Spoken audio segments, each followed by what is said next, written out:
Voulez-vous prendre votre vie en main et devenir l'acteur de votre destinée? Voulez-vous planifier et gérer votre succès professionnel, social et spirituel? Eh bien, Peaceful Consulting vous invite en compagnie des consultants et experts certifiés. Bertrand Chinda, coach et PDG de Peaceful Consulting. Cyril Bojico, coach motivateur. David Tassé, expert ITIL.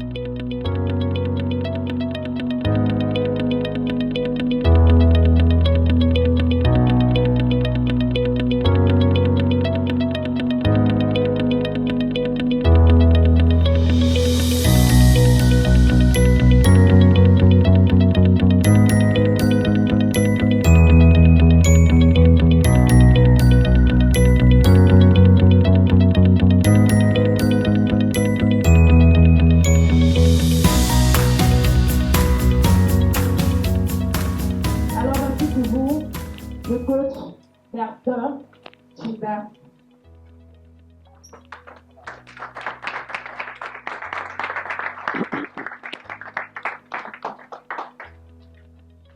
Merci madame.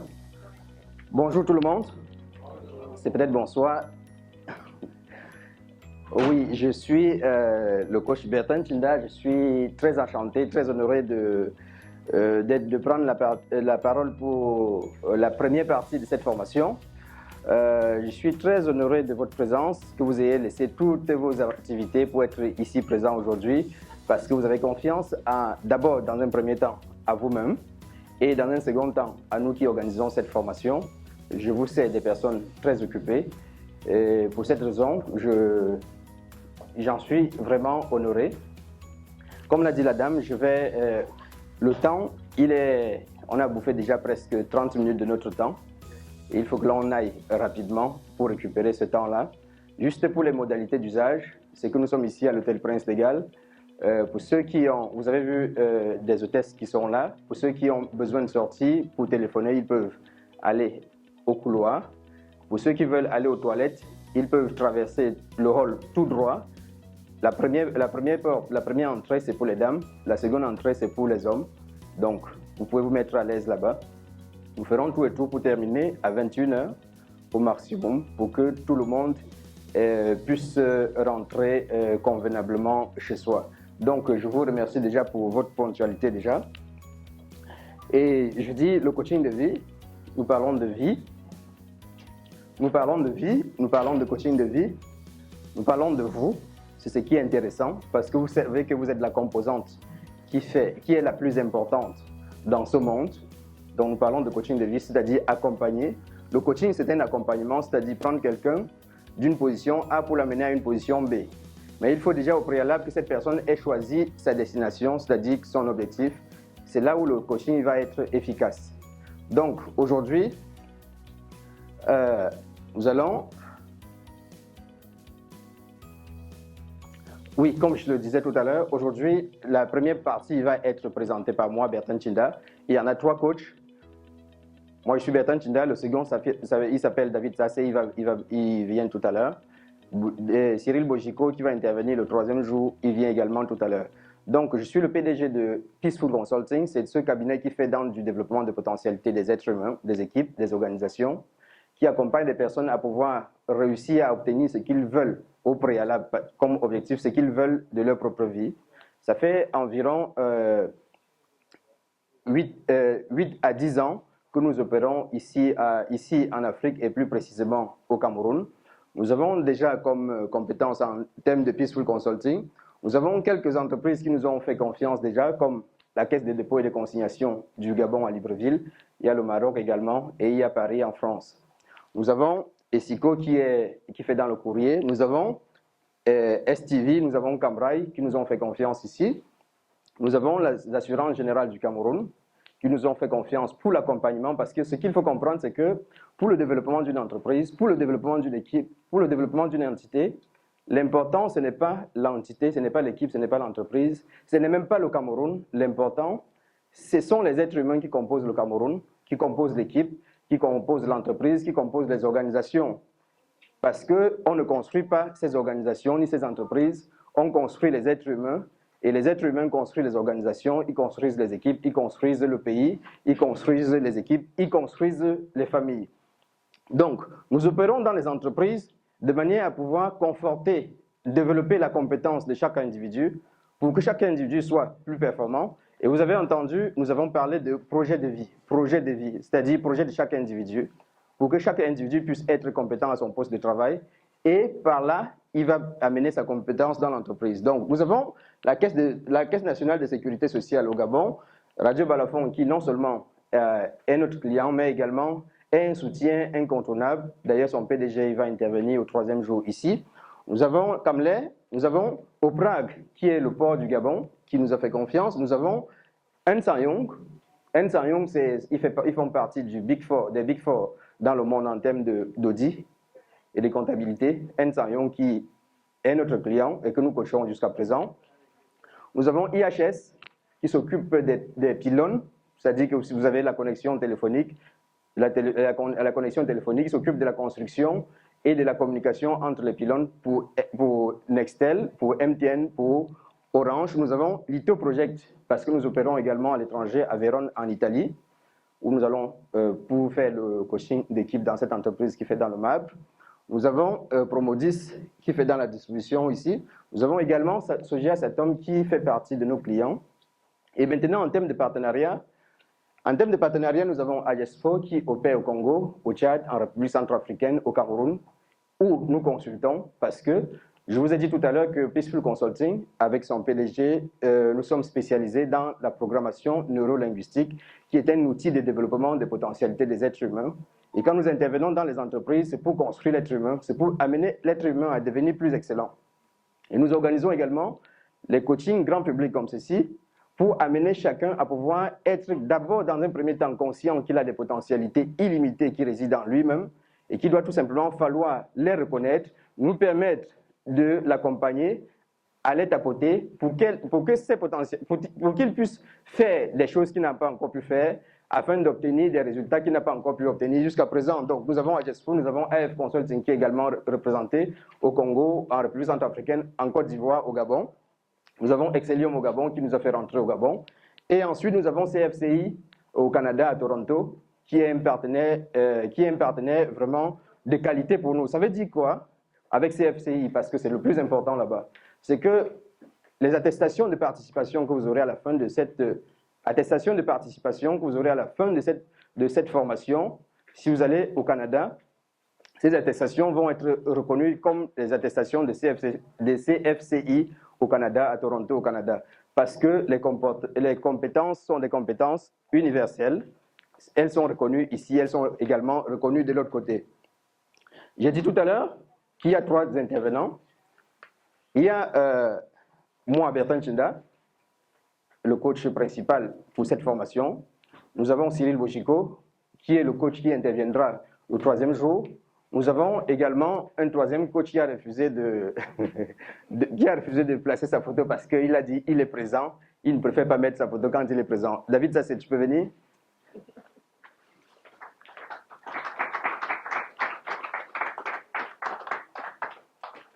C'est lui qui vous entretiendra demain. Mais déjà, ne vous fiez pas à la jeunesse. C'est vrai qu'on a presque les mêmes âges. Ne vous fiez pas, et la même taille aussi.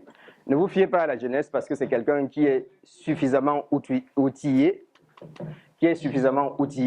Il a de la matière pour vous accompagner au développement, non seulement de votre entreprise, mais également de votre carrière. Donc, je ne vais pas en dire plus. Je lui donne juste 2 minutes pour qu'il puisse se présenter parce qu'il prendra la parole demain pour toute la soirée. D'accord, merci. Bonsoir. Bonsoir. C'est un plaisir. Donc, quand on s'inscrit dans une formation comme celle-ci, c'est parce qu'on veut forcément passer à un autre niveau. Et ça nécessite beaucoup de dynamisme, beaucoup de volonté. Et déjà, je peux dire que c'est une bonne décision que vous avez prise. Et pour cela, je demande que tout le monde applaudisse ce soir. Mon intervention demain dans le cadre de ce programme de coaching de vie, c'est effectivement de voir dans quelle mesure vous pouvez avoir une bonne maîtrise sur votre carrière professionnelle ou également sur les affaires. Parce que quand on parle de carrière professionnelle, il y a 2 aspects. Il y a soit vous êtes dans une organisation et vous avez une maîtrise de ce que vous voulez réaliser dans cette organisation, soit vous vous mettez à votre propre compte et vous êtes capable de planifier le succès à votre propre compte. Donc voilà, allons discuter demain. Et pourquoi est-ce que je pense que je peux partager quelque chose avec vous là-dessus? Donc, de par mon background et ensuite par mon expérience en tant que formateur, donc j'ai 7 années d'expérience de formateur des adultes, ensuite 7 années d'expérience comme accompagnateur, consultant auprès des PME. Et j'ai coaché plusieurs chefs d'entreprise, institutions. Donc, je souhaiterais demain partager avec vous cette expérience. Il y a beaucoup de richesses à tirer de cela. Donc, j'espère que demain, nous allons passer des moments agréables. En attendant, je pense que le coach va faire le travail aujourd'hui. Merci. Et en plus, il a de la tonalité dans sa voix. Hein? Il a failli me voler ma journée.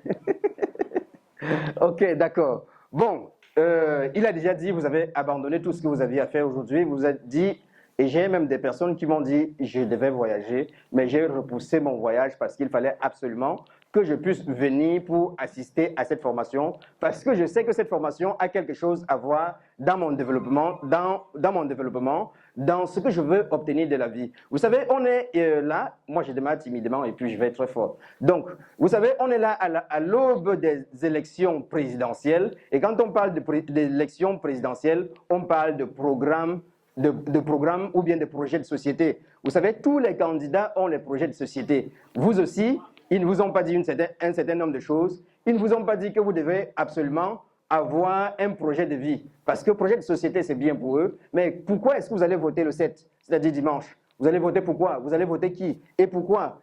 J'ai dit à la télé l'autre jour que c'est de la pure sorcellerie que de pouvoir aller voter un candidat sans pouvoir avoir son propre projet de vie. Ça veut dire tout simplement que l'on est balancé par ce que je vais appeler la contagion affective. La contagion affective, c'est que je n'ai aucune idée derrière la tête. Parce que quand on parle de programme ou bien de projet de société, c'est que quelqu'un se dit, voilà, je vais apporter des choses qui vont accompagner et qui va accompagner les Camerounais à obtenir un certain nombre de choses.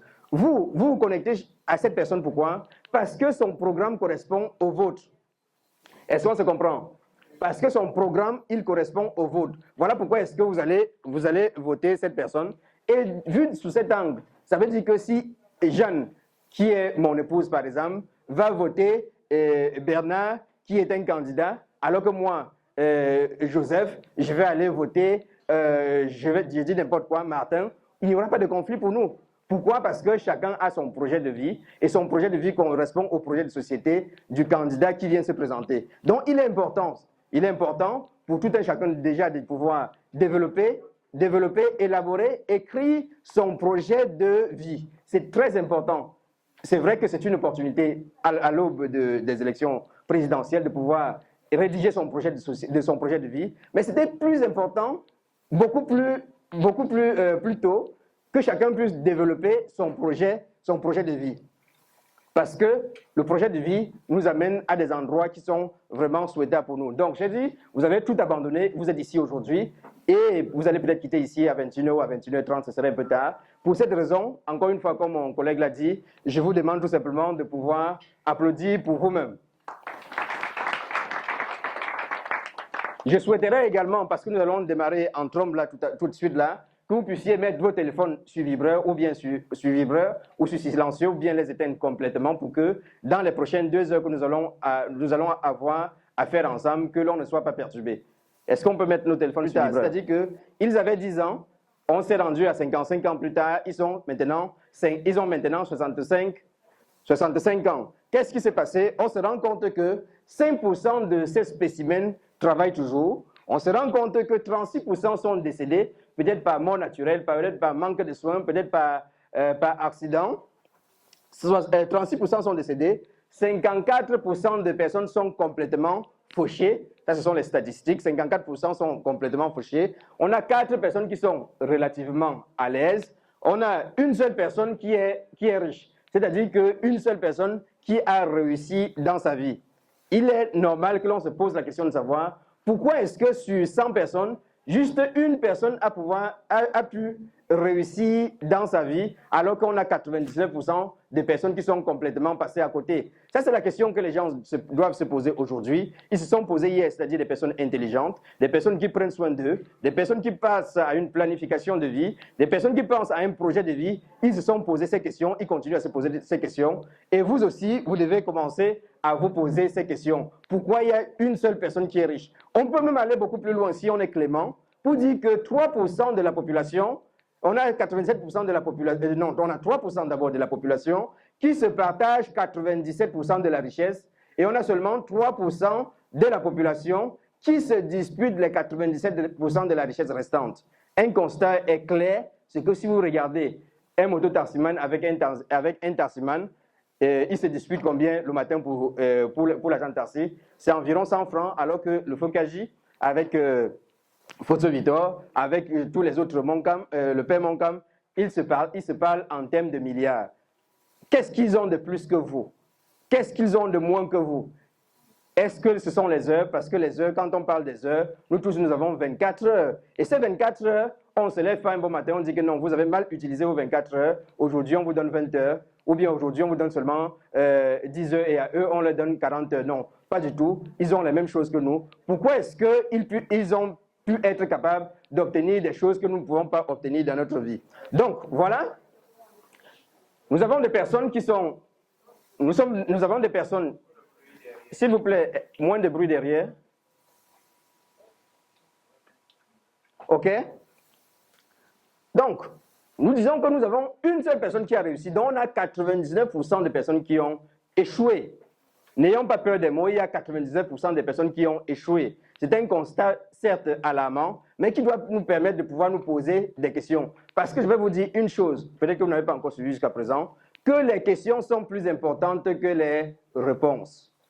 Les questions sont plus importantes que les réponses. Les questions à qui? Pas à l'extérieur. Donc les questions ne doivent pas être des questions exogènes, mais plutôt des questions endogènes. Vous devez poser des questions à vous.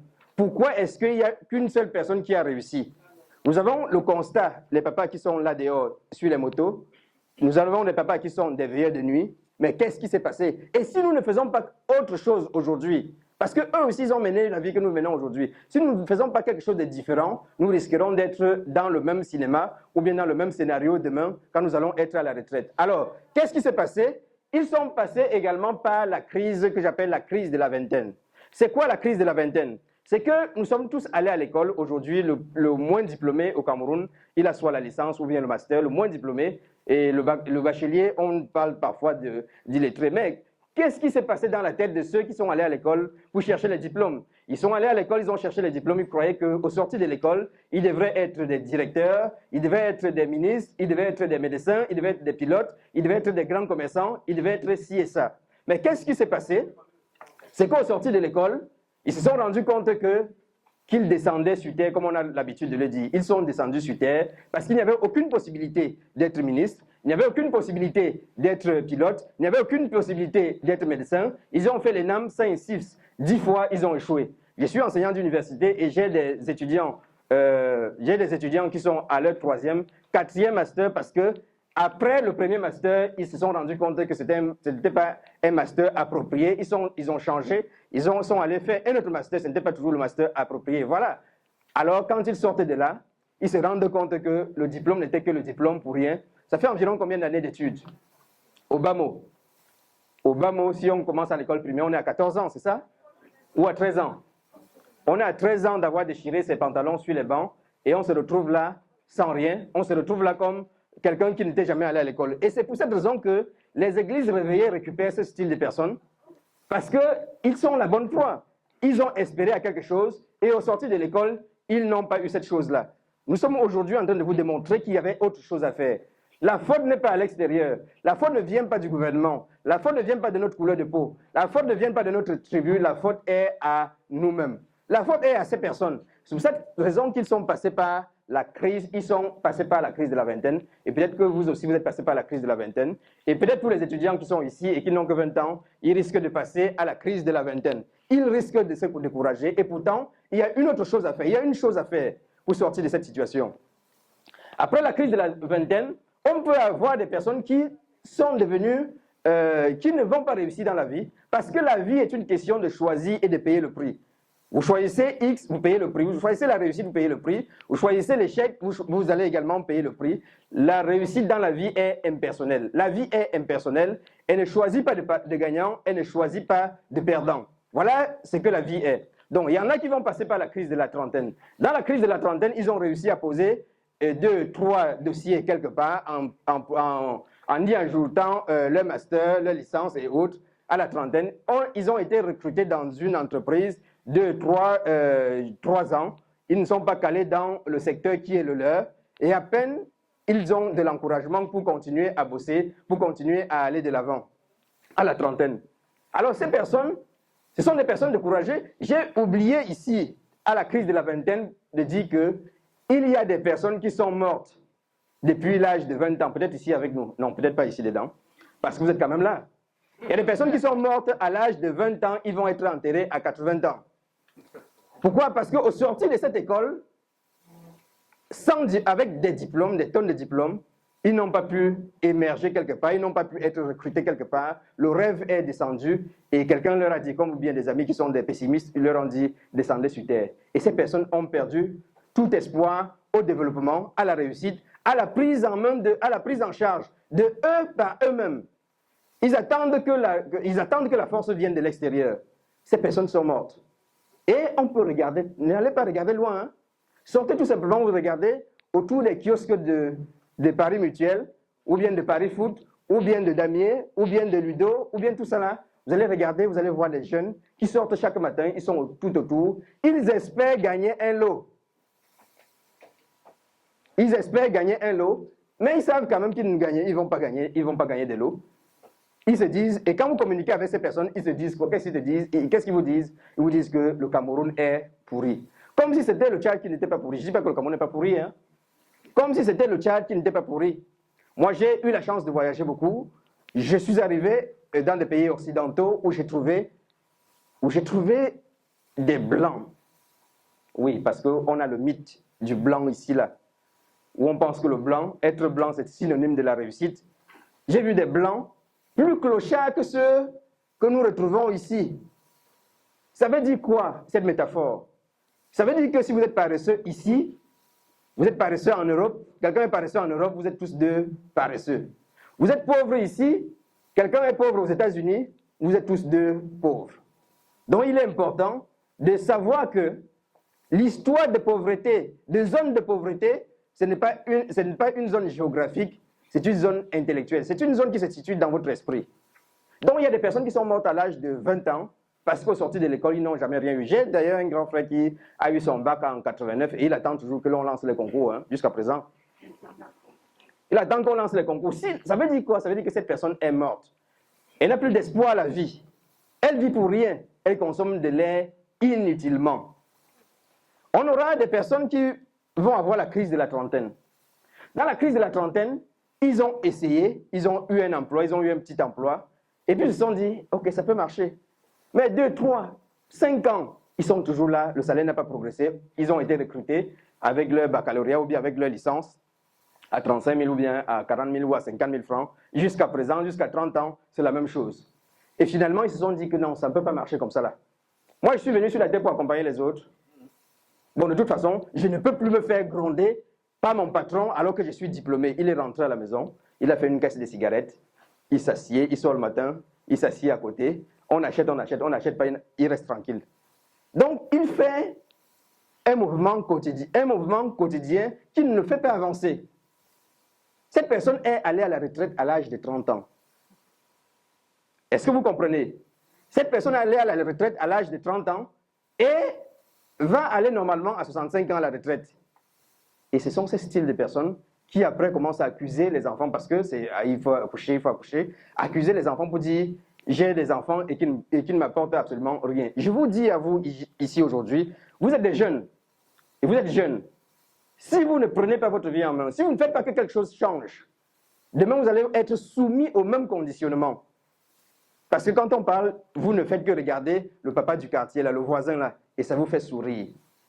Sans savoir que si vous ne faites rien, vous êtes en train de faire le même mouvement, vous avez 40 000, vous avez 200 000 francs, vous avez 300 000 francs de salaire. Aujourd'hui, vous n'avez pas votre projet de vie. Ça veut dire, si vous n'avez pas votre projet de vie, ça veut dire que vous ne connaissez même pas votre situation. Et si vous ne connaissez pas votre situation, vous ne connaissez non plus votre destination. Si vous ne connaissez ni votre situation, ni votre situation actuelle, c'est-à-dire votre cas de référence, ni votre destination, vous ne saurez également pas le plan d'action qui vous mènera de la position A à la position B. C'est très risqué. Vous allez continuer à avoir 500 000 francs, 600 000 francs de salaire jusqu'au jour où vous allez être renvoyé, et vous allez être renvoyé de l'entreprise, et on vous dira à ce moment que vous êtes devant les chutes du Niagara. C'est-à-dire que vous dites, mais c'est comment? C'est comme si vous tombiez des nues, vous vous retrouvez devant les chutes et il faut juste aller à l'intérieur. Ça, c'est la crise de la trentaine. Donc, évitez d'aller à la retraite à l'âge de 30 ans. Parce que vous avez du potentiel en vous. Parce que vous avez quelque chose de phénoménal en vous. Parce que vous avez un pouvoir illimité. Je ne suis pas un pasteur. Et je vous parle de ce qu'il y a en vous. Et personne d'autre ne peut stimuler cette chose qui est en vous, cette puissance qui est en vous. Parce que les pasteurs vont venir vous dire, non, nous avons la capacité de vous bénir, de vous donner la grâce, de donner ceci et cela. C'est du pur mensonge. Parce que ce potentiel est en vous. Suivez tout simplement ces 3 jours de séminaire. Et si après ces 3 jours de séminaire de formation, si vous étiez à gauche et que vous ne vous retrouvez pas à droite, peut-être qu'il faut aller se laver au village. Il faudra aller se laver au village. Donc, il y a la crise de la trentaine. Évitez d'aller à la retraite à 30 ans. Prenez-vous en charge. Prenez-vous en main. Personne ne viendra le faire à votre place. Et je fais encore un clin d'œil aux élections, pour les élections présidentielles ici. N'allez voter quelqu'un que si le projet de société, même si cette personne ment, il faut que son projet de société corresponde à votre projet de vie. Parce que pour développer le pays, comme ils le disent les politiciens, il doit falloir une personne X comme DG, comme manager principal d'une entreprise. Et si vous n'avez pas de projet de vie, qui va s'occuper de cette position, de cette fonction-là? Personne. On n'ira pas prendre les Tchadiens, les Chinois, les Congolais, les Américains pour venir et de travailler ici. Il s'agit de vous. Évitez d'aller à la retraite parce que vous avez du fort potentiel. Il y a la crise de la quarantaine. Dans la crise de la quarantaine, le gars a tout fait. Il a tout fait. Il a même construit des entreprises. Il a même mis sur pied des entreprises. Et après quelques temps, il a été fermé. Et j'entends très souvent des personnes dire à 40 ans, « Oh, j'ai tout essayé. » Les impôts, tu connais ce qu'on appelle les impôts? Mais quand il y a quelque chose que tu ne comprends pas. Les impôts de ce pays, mais pourtant c'est dans ce pays, avec les mêmes impôts que d'autres personnes, même si ça ne compte que de 3%, ces personnes ont réussi. Les bandits, les accidents, les ceci, cela, à la crise, la sorcellerie, c'est bien le mot, il y a eu la sorcellerie, la crise de la quarantaine. Mais le fait est qu'ils ont abandonné parce qu'il y a eu vol. Ils ont abandonné parce qu'il y a eu impôt. Ils ont abandonné parce qu'ils ont fait des accidents, la crise de la quarantaine. Et à ce moment, ils sont également rentrés, ils ont également allé à la retraite. Il y a la crise de la cinquantaine. Je fais souvent un développement ici, avec ceux qui suivent souvent mes formations. Je dis une journée à 24 heures. Une journée à 24 heures. Et quand on dort de 22h à 6h du matin, on fait 8 heures de sommeil. Si on fait juste une règle de 3, que l'on dort 8 heures par jour, à partir de 22h, on va se coucher, on va se rendre compte qu'à 60 ans, on a passé 20 ans de sa vie à dormir. Oui, 20 ans, c'est le constat. Et si vous avez commencé à travailler à l'âge de 20 ans, ça veut dire qu'à 60 ans, vous avez passé 40 ans de votre vie à ne rien faire. Si vous avez également tué le temps, comme on dit, gars, tu vas où dire, je tue le temps. Car je fais mes 100 pas, je n'ai rien à faire, je vois la télé. Si vous avez passé 4 heures à voir la télé, chaque jour, à 60 ans, vous aurez passé 10 ans de votre vie à voir la télé. Et on se retrouve là à la crise de la cinquantaine. À 60 ans, vous avez eu 50 ans sans rien faire, de ne rien faire, en ne faisant rien, absolument rien de votre vie, à 50 ans. Donc vous voyez ces personnes, le problème ce n'est pas que l'on se retrouve à ce niveau. Le problème c'est que ces personnes peuvent s'asseoir là et se dire, la vie est finie pour moi. Non, la vie n'est pas finie pour vous. Il suffit tout simplement de prendre conscience. Il y a les gens qui démarrent leur vie à partir de 70 ans. Il y en a à partir de 60 ans. Il y en a à partir de 50 ans. Il y en a à partir de 40 ans. Il y en a à partir de 20 ans. Tout dépend de la prise de conscience. Et non du moment de prise de conscience. Tout dépend tout simplement de la prise de conscience. Donc, si vous prenez conscience, peu importe le moment, quand vous aurez pris conscience qu'il est important pour moi de prendre conscience et de pouvoir développer mon projet de vie à partir de maintenant, ce serait le jackpot. Alors, nous allons parler de projet de vie. En 3 parties. Ce n'était que l'introduction. Donc, en 3 parties. La première partie vous explique comment identifier votre passion, puis comment transformer en idée de génie. Vous verrez ensuite comment définir votre projet de vie à partir de votre idée de génie. Réaliser ces premières étapes, c'est déjà avoir parcouru la moitié du chemin. Ça, c'est la première partie. Nous allons découvrir, rechercher comment est-ce que l'on écrit notre projet de vie. Ça commence par une passion. Quelle est notre passion principale? Secondo, nous allons vous donner... la seconde partie vous explique comment transformer votre projet de vie en un plan d'action. Cette étape est cruciale car elle vous permet de passer de l'imaginaire au concret. Et en troisième partie, nous allons tout simplement vous donner des éléments, c'est-à-dire des spécimens, des personnes, des références, des personnes qui ont pu réussir dans la vie, qui ont pu être comme vous ou bien être moins que vous, qui se sont élevés de cette position et qui ont réussi dans la vie. Donc voilà comment est-ce que les 3 parties vont être composées. Il faut déjà dans un premier temps savoir qu'est-ce que le projet de vie. Le projet de vie est l'ensemble des actions à mener pour réaliser une activité en lien avec sa raison d'être. En lien avec sa raison d'être, pourquoi? Parce que chaque être humain est sur la terre pour accomplir et réaliser une raison d'être qu'aucune autre personne ne peut la réaliser à sa place. Donc si vous prenez déjà conscience que vous n'êtes pas un être au hasard, vous n'êtes pas venu sur la terre au hasard, c'est important. Et le projet de vie dont nous sommes en train de parler aujourd'hui n'est pas une maison que quand vous allez voir la maison, vous dites que non, voici mon projet de vie, que vous serez capable d'aller toucher, matérialiser comme ceci. C'est l'ensemble des actions à mener pour réaliser une activité en lien avec votre raison d'être. Donc vous voyez que le projet de vie n'est pas statique. On peut dire que c'est une attitude. Et parce que c'est une attitude qui a une vision, par une passion d'abord, par une vision, par vos valeurs, par vos croyances et même par votre foi, cela fera en sorte que des personnes allant à la réalisation, à la concrétisation, à l'élaboration de leur projet de vie, ils vont y aller en sifflotant et d'autres personnes tout simplement en pleurant. Parce que ceux-là n'ont pas compris que le projet de vie n'était pas une histoire statique, mais c'était tout simplement un parcours. De très nombreuses personnes échouent dans leur vie simplement parce qu'elles se lancent à l'aveuglette ou sur un coup de tête, ce qui fait qu'à un moment donné, oui, beaucoup de personnes échouent dans la vie parce que cette personne se lance à l'aveuglette. Ah, j'ai une licence en mathématiques et pourtant il y a le concours des, je sais pas moi. Donc, bon, l'école normale. En fait, je voulais dire quoi? Je voulais dire, je suis fait pour être un développeur de compétences. Mais j'ai pourtant vu un concours qui va me confiner dans un endroit où je ne vais avoir à faire, parlons de comptabilité, où je ne vais avoir à faire qu'au papier, qu'à la paperasse.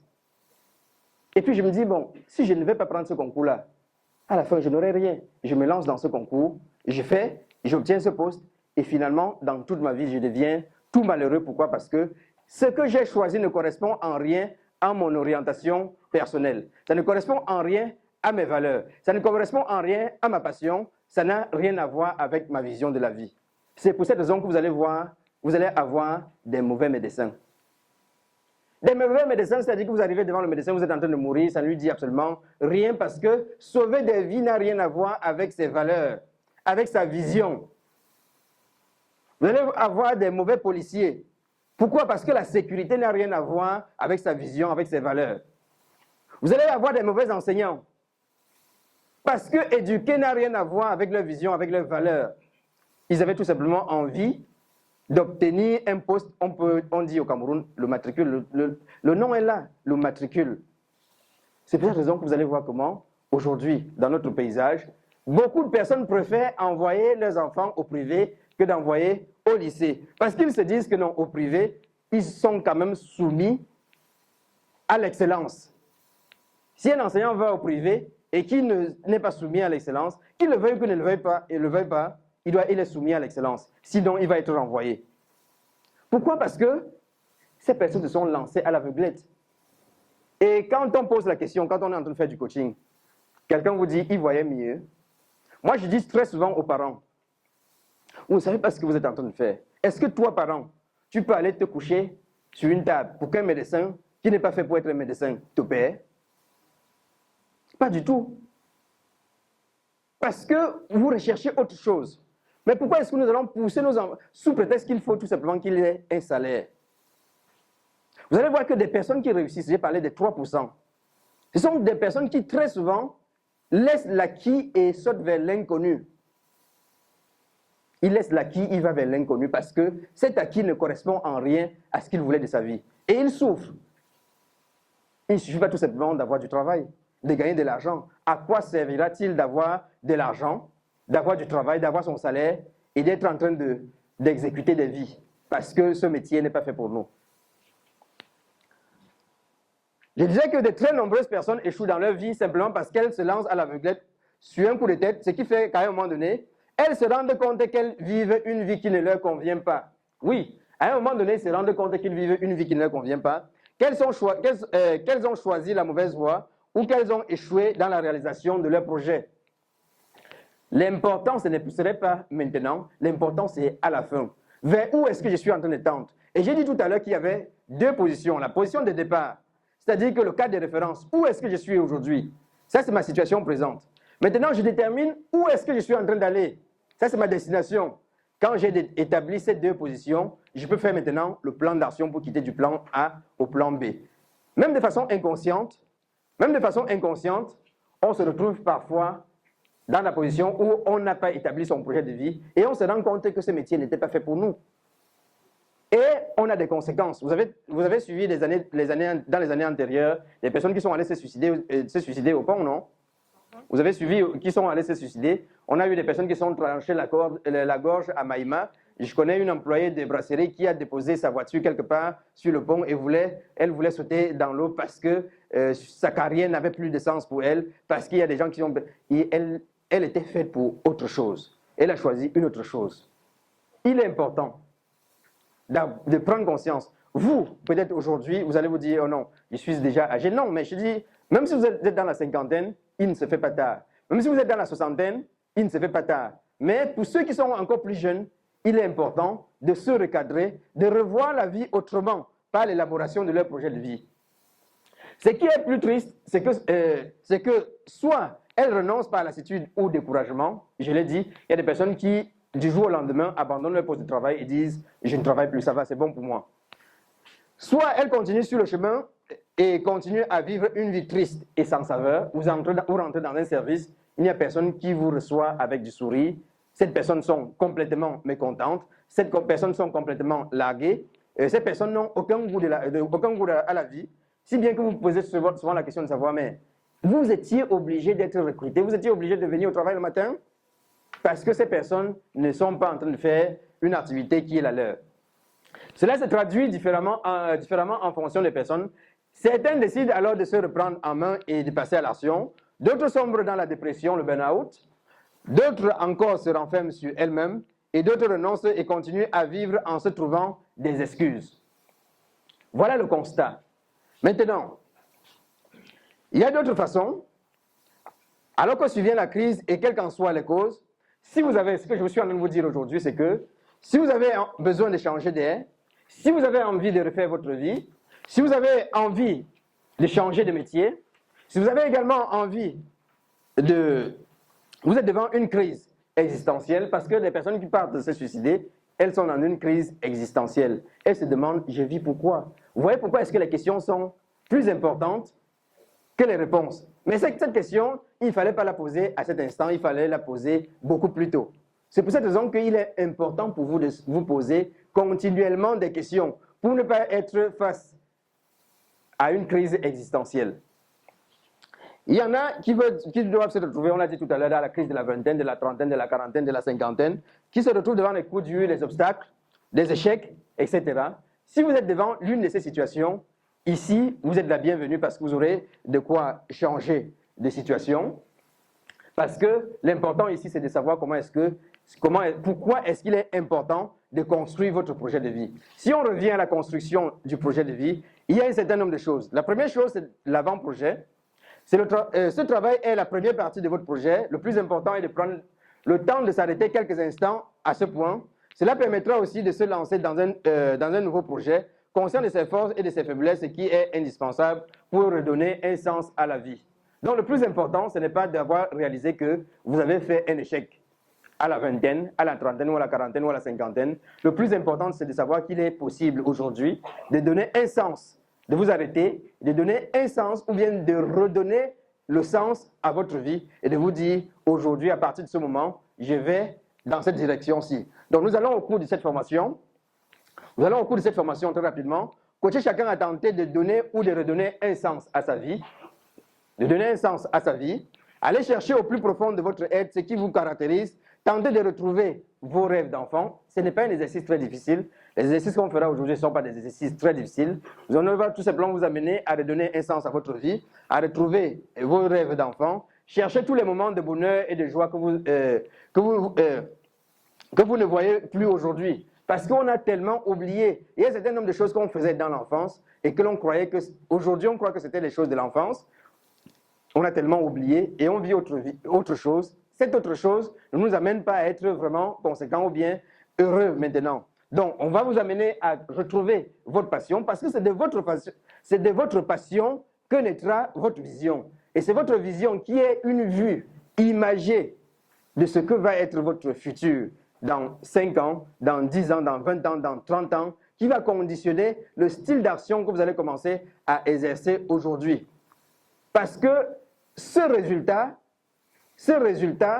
est impulsé par votre attitude. Retenez une chose, ce n'est pas parce que vous aurez quelque chose que vous allez changer des attitudes. Je le dis ça autrement. Ce n'est pas quand vous regardez les riches, parce que je prends les riches parce qu'on a très souvent envie d'encourager, d'être fier des riches. Et quand quelqu'un a de l'argent, beaucoup d'argent, il a beaucoup de respect aussi. Et il a une certaine attitude. Quand il vient quelque part, on se couche, on dit président, ah oui, président, il marche, il sort de l'argent, il donne son attitude est propre et bien ordonnée. On pense que c'est parce qu'il a de l'argent qu'il a cette attitude. Non, c'est parce qu'il a eu cette attitude qu'il a eu cet argent. L'argent n'est que le résultat. La richesse n'est que le résultat. Tout ce que nous avons aujourd'hui ne sont que des résultats. La cause provient d'autre chose. La cause est ailleurs. La cause, la première cause des causes, c'est la pensée, c'est-à-dire soigner sa qualité de pensée, parce que c'est votre qualité de pensée qui vous donne un certain ressenti.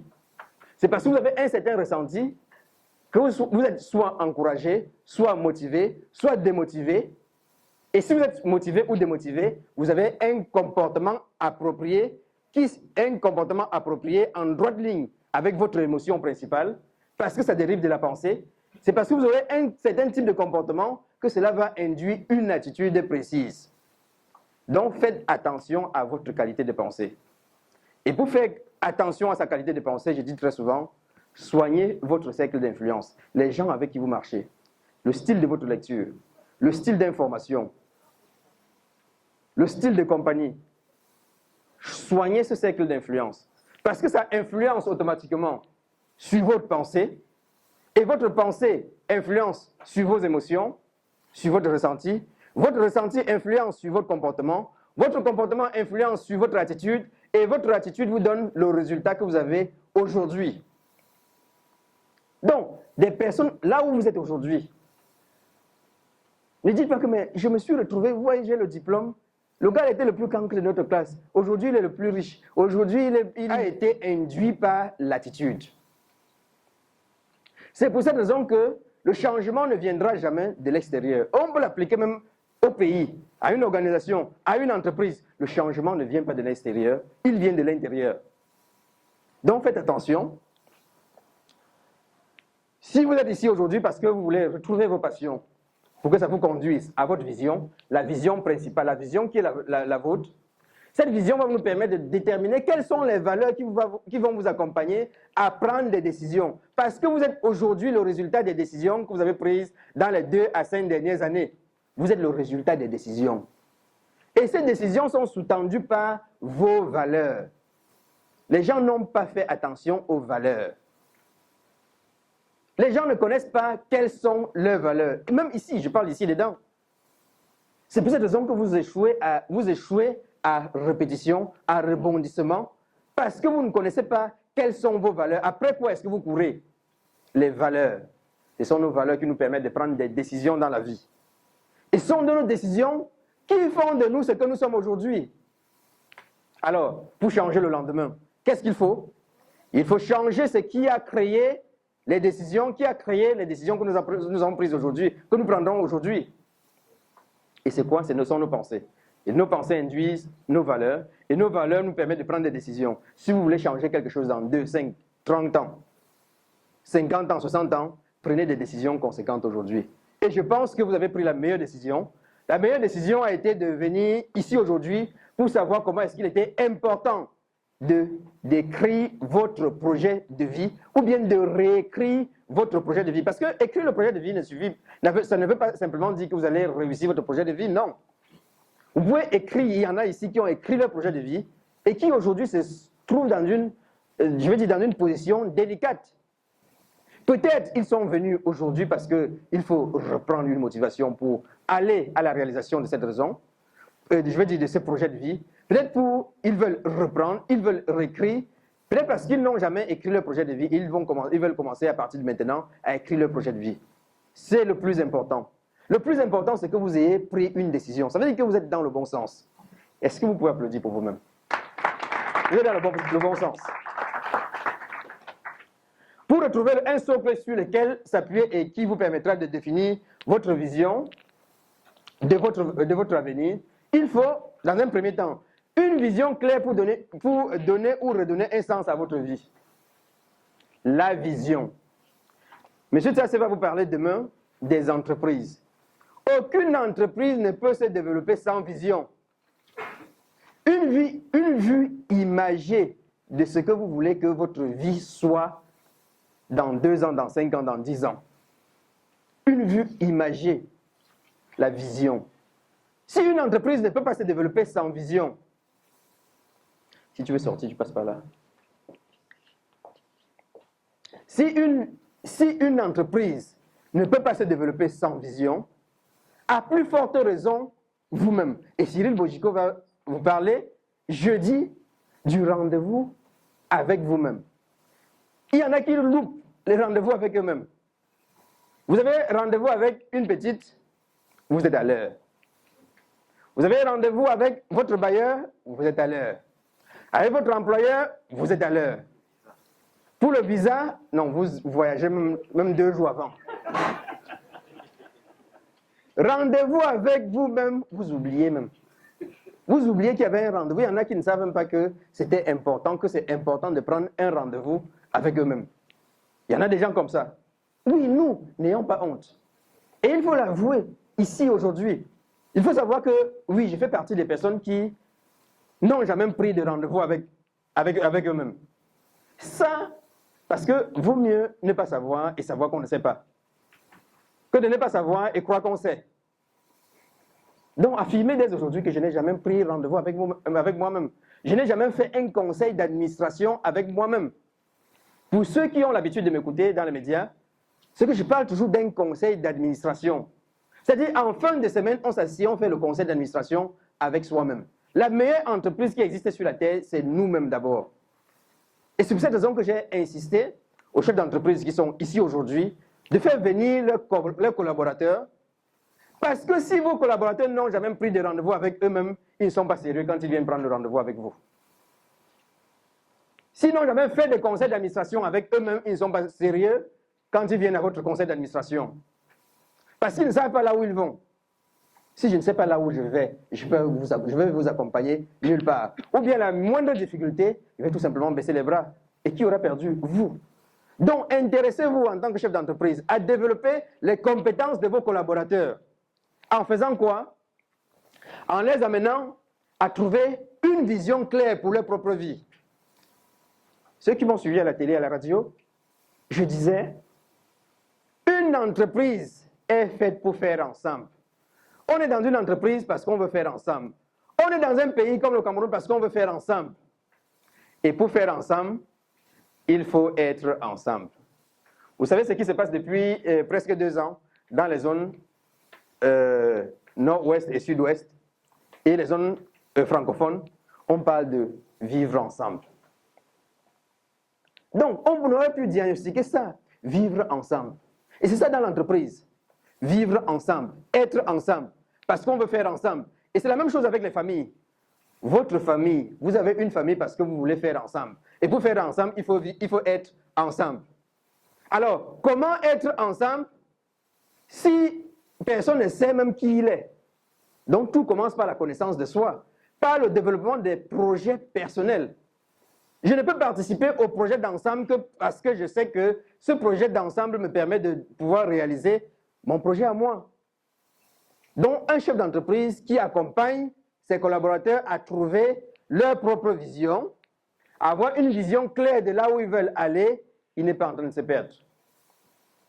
Un chef de famille qui accompagne ses enfants à pouvoir clarifier leur vision, à savoir là où ils sont en train d'aller, qui accompagne son mari, qui accompagne son épouse, à pouvoir avoir une clarté de la vue imaginée de là où elle veut aller, il n'est pas en train de se perdre.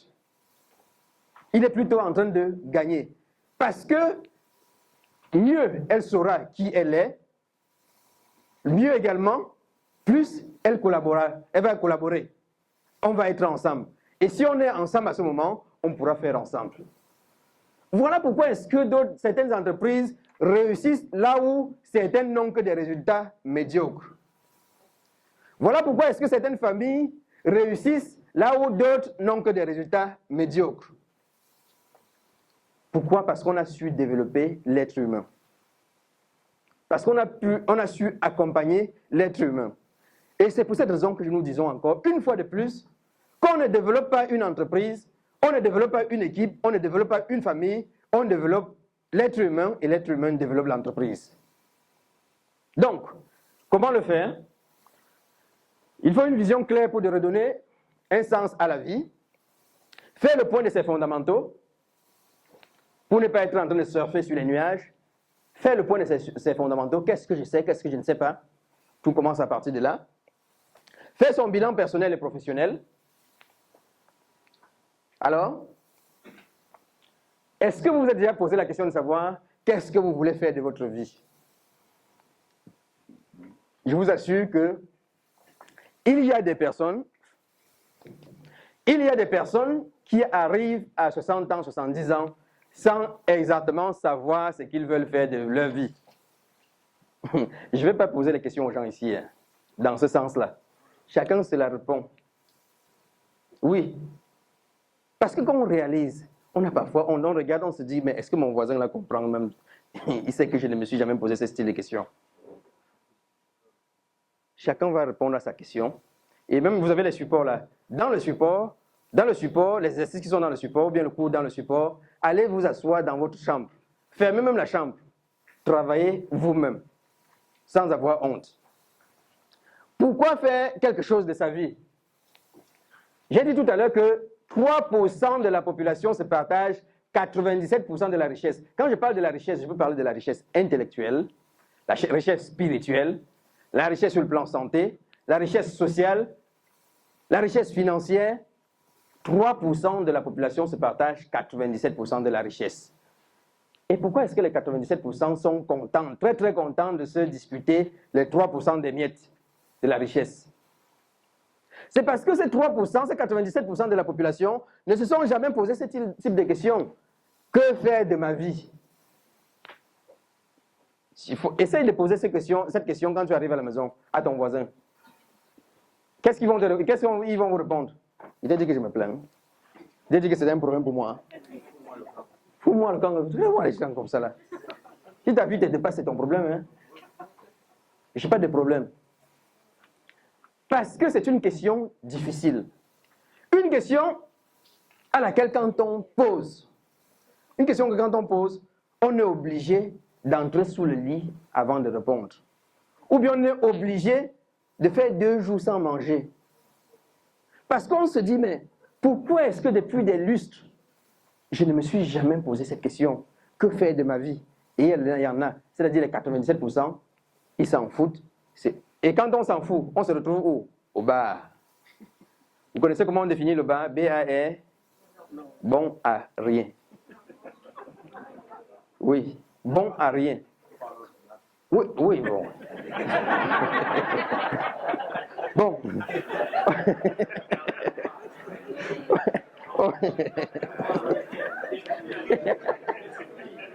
Bon. Il va changer de nom, il peut aller au snack. Au snack, ce n'est plus le bon à rien, c'est le snack. Ok. Bon. Les 97% de la population. Merci pour la détente. On était trop sérieux là, c'était plus bon. Les 97% de la population ne se posent jamais cette question. Que faire de ma vie? Et vous savez quoi? Comme ces personnes attirent le plus, c'est plus facile d'aller au bar, de parler de tout et de rien avec des amis, que d'avoir une discipline personnelle, que de se dire je vais passer 3 jours de jeûne. Le jeûne, je ne parle pas de jeûne pour l'église, de jeûne pour moi-même, c'est-à-dire que je vais jeûner moi-même, je vais m'élever, parce que l'être humain vit sur 3 dimensions. La première dimension c'est le corps, la seconde dimension c'est l'esprit, et la troisième dimension c'est l'âme. Donc, en ne me gavant pas de nourriture, je vais pouvoir m'élever un peu pour comprendre ce qui se passe là. C'est-à-dire m'élever de la conscience de base à la conscience de soi, et pourquoi pas la conscience christique. Et ça, c'est difficile. Mais si j'ai un ami qui va m'appeler que bon, il est dans les 80, ils sont nombreux. C'est-à-dire quoi nombreux? C'est-à-dire que dans cette salle, si on a 100, il y a seulement 3 personnes qui sont conscientes du fait qu'il faut se poser des questions. Vous voyez que s'il n'y a que 3 personnes, les 97 peuvent noyer les autres. C'est pour cette raison que nous parlions de soigner son cercle d'influence. La question peut sembler un peu délurée. Est-on obligé d'y répondre? Est-on obligé de répondre à la question de savoir ce qu'on doit faire de sa vie? À vrai dire, non, vous êtes libre de faire et faites ce que vous voulez, mais tous les penseurs l'ont prouvé. Pour être heureux, vous devez trouver un sens à la vie, ou plus exactement, vous devez lui donner du sens. Pour cela, il faut en faire quelque chose. Il faut que votre vie serve à quelque chose. Il faut que votre vie serve à quelque chose. C'est pour cette raison que vous êtes là aujourd'hui. Je suis là en train de vous situer sur votre prise de décision aujourd'hui. Vous êtes là aujourd'hui parce qu'il faut que votre vie serve à quelque chose. Est-ce qu'on pas dit? Tu es là aujourd'hui parce que tu veux que ta vie serve à quelque chose. Parce que si tu étais là, s'il ne fallait que manger pour toi-même, tu as suffisamment d'argent pour rester manger jusqu'à la fin de ta mort. Non, la fin de quoi? De ta vie, pas de ta mort, de ta vie. Tu peux rester tranquille. Mais tu veux que ta vie serve à quelque chose. Quand les gens te voient dans ta quincaillerie, dans tes quincailleries, dans tes boutiques et autres, on se dit, mais ils cherchent encore quoi dans les avions et autres? Parce que tu veux que ta vie serve à quelque chose. Ne serait-ce qu'en faisant des recrutements, tu veux que ta vie serve à quelque chose. Tu veux marquer ton passage ici. Et ça, il faut se poser la question de savoir, qu'est-ce que je veux bien faire de ma vie? Est-ce que ma vie consiste tout simplement à manger, boire et dormir? Est-ce que je suis sur la terre simplement pour manger ma part de nourriture, voler ma part d'air? Parce que si votre vie ne sert à rien, ne sert pas à quelque chose, vous êtes en train de voler la nature. Vous volez de l'air pour respirer. Parce que si d'autres, les premières personnes avaient volé de l'air pour respirer, si leur vie n'avait servi à rien, on n'aurait pas ce micro-ci. On n'aurait pas cette lumière. Vous savez, vous voyez, il est presque 19h. Et on est en train de faire cette formation dans cette salle. Elle serait obscure. Mais les gens y ont pensé. Ils ont fait en sorte que leur vie serve à quelque chose. Mais ce n'est pas de ça qu'il est question aujourd'hui, simplement. On ne veut pas trop vous booster aujourd'hui. Prenez d'abord conscience du fait que vous êtes sur la terre pour faire quelque chose qu'aucune autre personne ne peut la faire à votre place. Vous avez une mission ici. Pour réaliser cette mission, il faut découper, il faut avoir une vision. Pour la vision, il faut avoir des projets. Pour des projets, il faut avoir des buts. Pour avoir des buts, il faut avoir des objectifs. Pour avoir des objectifs, il faut que votre présence, à chaque endroit, c'est-à-dire à l'ici et maintenant, soit connectée à un objectif précis. Ne marchez plus pour rien. J'ai dit tout à l'heure que 8 heures de sommeil, 8 heures normales de sommeil, ça fait 20 ans à ne rien faire de sa vie quand on a 60 ans. Imaginez que vous ayez déjà gaspillé 20 ans de votre vie. 20 ans, non, 40 ans. Parce que si vous allez être à 60 ans, 20 ans de sommeil, et que vous avez commencé à travailler à l'âge de 20 ans, il y en a qui ont commencé à travailler à l'âge de 30 ans, il y en a qui ne travaillent même pas encore, hein, à 40 ans. Donc, faites quelque chose de votre vie. Et quand vous avez pris conscience de cela, vous allez commencer à vous poser des questions pour ne pas vous retrouver dans cette situation difficile. Cette situation difficile. Ça, c'est un exemple. Et vous passez à la soudanaise, vous allez trouver les mêmes personnes. Vous passez, j'interviens à STV les lundis et les jeudis. Quand je sors le matin, aux environs d'Aqua, je trouve toujours des vieillards, des vieux qui sont des veilleurs de nuit. Je me demande s'ils sont même capables de fuir. Si le bandit vient là, ils vont fuir. Ils vont faire comment pour fuir? C'est-à-dire pour se sauver, alors qu'ils sont là pour protéger. Alors, ces personnes ne sont pas là pour protéger la maison. Ils veulent avoir de quoi manger. Et après ça, d'autres sont sur les motos, ils sont déjà fatigués. Ils ne font pas la moto par plaisir. Parce qu'ils veulent avoir de quoi manger. Et quand vous voyez comment est-ce que ces personnes ruminent, j'ai des enfants qui m'ont abandonné. En réalité, si nous travaillons bien ce Cameroun, si nous travaillons bien ce continent, si nous travaillons bien ce monde, on doit pouvoir révolutionner les choses, faire des choses autrement. Parce que les choses sont faites à l'envers aujourd'hui.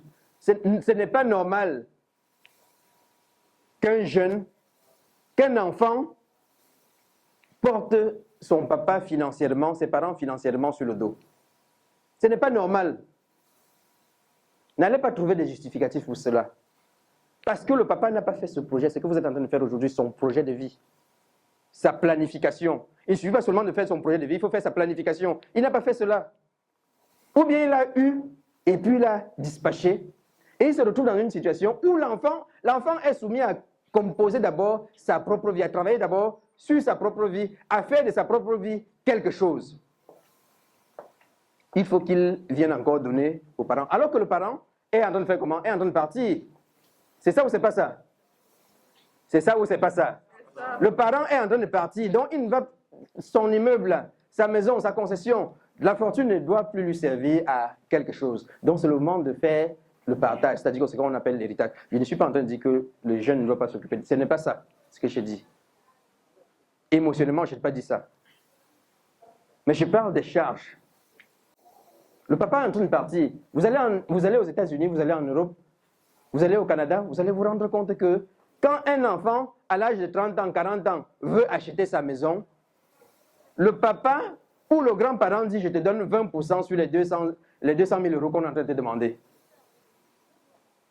Je te donne 20%, je te donne 30% pour t'accompagner. » Mais ici, c'est le parent qui est en train de demander à l'enfant que tu vois que j'habite où? Vous m'avez ruiné. J'ai fait ci, j'ai fait ça. N'allez pas accuser le système. Et quand on pose la question, ils accusent le système. N'allez pas accuser le système. Parce que dans ce même système, il y en a qui ont vécu dur, il y en a qui ont fait dur. N'allez accuser rien. N'accusez rien du tout. Il y en a qui ont été dans les mêmes conditions difficiles et qui ont fait de leur vie quelque chose. Pourquoi pas vous? Pourquoi pas vous? Qu'est-ce que vous avez fait de votre vie? C'est plus bien de s'arrêter à la rue de la Joie, au bar, quand on détecte que c'est un bon à rien, vous transformez cela en snack. Au moins, ça vous permet de boire quelque chose. Comme ça, pendant 30 ans, 40 ans, 50 ans, et pire encore, il y en a qui, je dis souvent, qui habitent à Yassa, qui travaillent à Bonabéry. Le salaire, c'est 40 000, 50 000. Vous voulez que c'est le patron qui vous demande de l'essayer?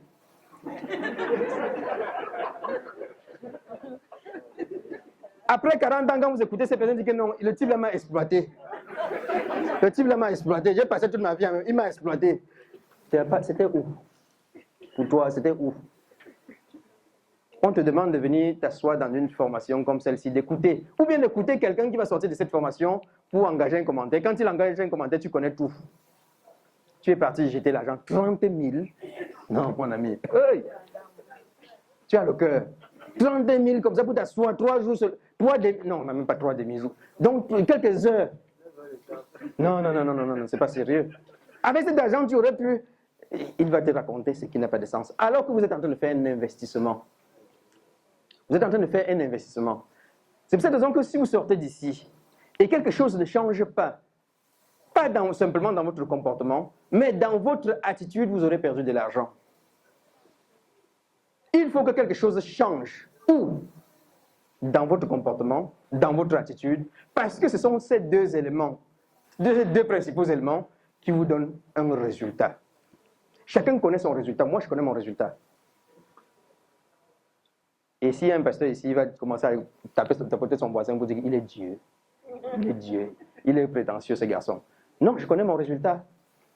C'est parce que je connais mon résultat que j'adopte un certain type de comportement. C'est parce que je connais le résultat que je veux obtenir, que je soigne mon cercle d'influence. Que quand tu m'appelles, allons à tel endroit, je dis je ne vais pas, parce que j'ai un certain canevas à suivre. Ça doit être comme cela pour tout le monde. Allons-y rapidement. Pour ne pas être ici, ou bien pour ne pas se retrouver au snack. Pour ne pas se retrouver au snack. Vous voyez, est-ce qu'ils en prennent deux parce qu'ils ont soif? On peut accorder que non, tu en prends une parce que tu as soif. Est-ce que la deuxième, ils ont encore soif?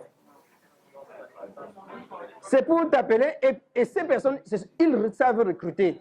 Ils font partie des 97%, ils savent recruter. Quand tu te vois le lendemain, ton ami, tu n'as pas été là, dis gars, hier on a bu. Ouf, on a bu. Il va te raconter, on a bu, gars, je suis même allé dehors, j'ai vomi, je suis revenu, j'ai bu, on a tué gars. Le lendemain, prochainement, le samedi, c'est la même chose. La patrouille, la ceci, c'est là. La Java. Et puis on se retrouve encore, la même chose. Et après, on va accuser. Alors, premier élément, déterminez vos valeurs. La première des choses, on va aller rapidement maintenant. Parce qu'au-delà de ceci, vous avez les supports. Prenez rien que ce qui est important, parce que vous avez l'essentiel dans le support. On savait que c'était long, et on a appris un certain nombre de choses. Donc, première des choses, déterminez vos valeurs. Commencez par définir vos valeurs. Les valeurs, c'est ce qui fait de vous la personne que vous êtes aujourd'hui. Je vous ai dit tout à l'heure, et j'en ai longuement parlé, ce sont vos valeurs qui vous ont permis de prendre des décisions. Ce sont vos valeurs qui vous ont permis d'être ici aujourd'hui, parce que ces valeurs vous ont permis de prendre des décisions. Et parfois, on ne connaît pas l'utilité des valeurs, on ne connaît même pas les valeurs pour ne pas connaître l'utilité des valeurs. Commencez à partir de maintenant à réfléchir quelles peuvent être mes valeurs. Ou bien, où est-ce que je veux aller et par rapport à où est-ce que je suis en train de vouloir aller, quelles sont les valeurs que je dois pouvoir développer.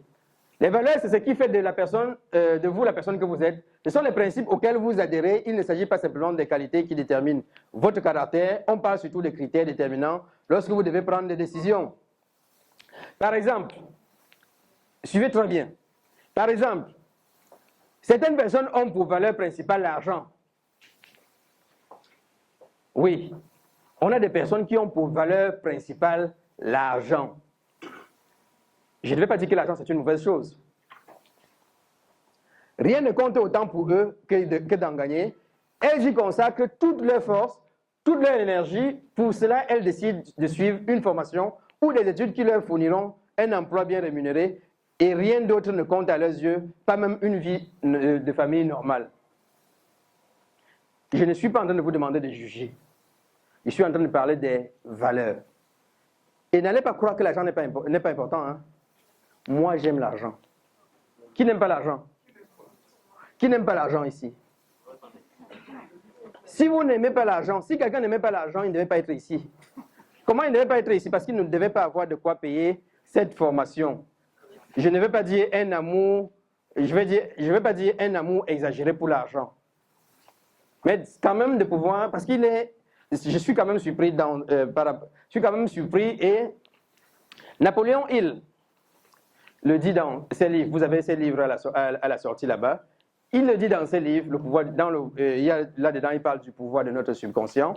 Il parle des gens qui aiment quelque chose, mais ils détestent ceux qui ont cette chose-là. Par exemple, quelqu'un dit j'aime l'argent. Quelqu'un dit j'aime l'argent, je veux gagner de l'argent. Mais quand il se retrouve devant un riche, il dit les riches sont méchants, les riches sont mauvais, l'argent a gâté.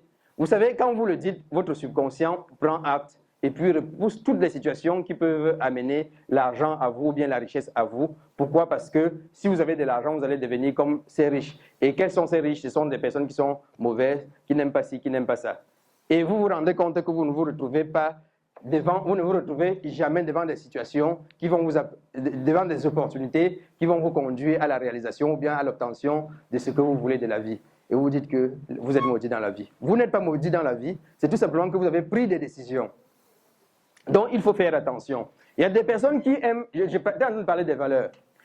Dans les valeurs, il y a une valeur qu'on peut appeler valeur argent. Il y en a qui aiment tellement cette valeur qu'ils font toutes les études uniquement pour obtenir cela. Que tout ce qui a trait à eux n'a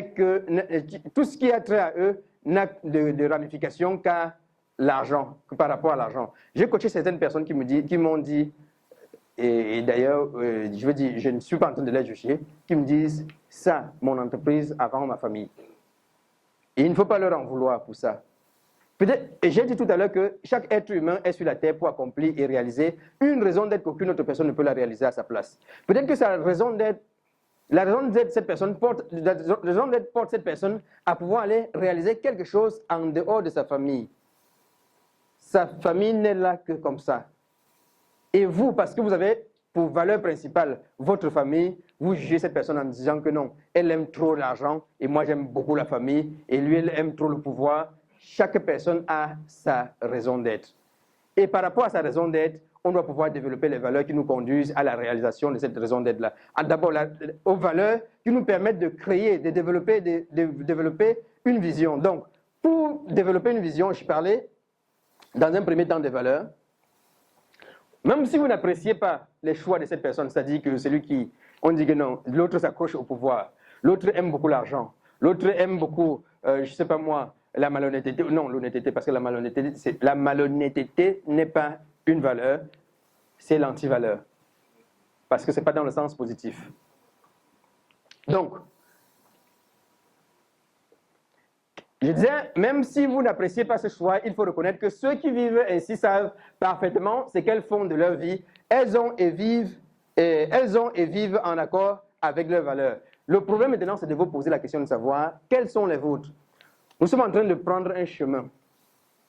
Tout ce que j'ai dit précédemment, vient aboutir à ceci. Si vous voulez changer votre vie, si vous voulez prendre votre vie en main, si vous voulez ne pas avoir la crise de la quarantaine, de la vingtaine, de la quarantaine, de la trentaine, de la cinquantaine, si vous voulez faire quelque chose de votre vie, il faut commencer par écrire votre projet de vie. Et votre projet de vie commence par quoi? Par le développement des valeurs. J'ai parlé des exemples des valeurs, j'ai parlé de l'argent, je vais parler de la famille. L'important, j'ai parlé du pouvoir. L'important, ce n'est pas de juger les gens par rapport à ces valeurs, c'est que quelles sont les vôtres. Alors, je vous donne quelques secondes, une minute, pour écrire 3 valeurs principales chez vous. Donc, quelles sont les vôtres? Est-ce l'argent, une vie de famille harmonieuse, le succès, la créativité? Quelles sont vos valeurs? Est-ce que vous y avez déjà pensé? Quelles sont vos valeurs? Allons-y, prenons juste 30 secondes. Vous pouvez refaire à la maison, 30 secondes.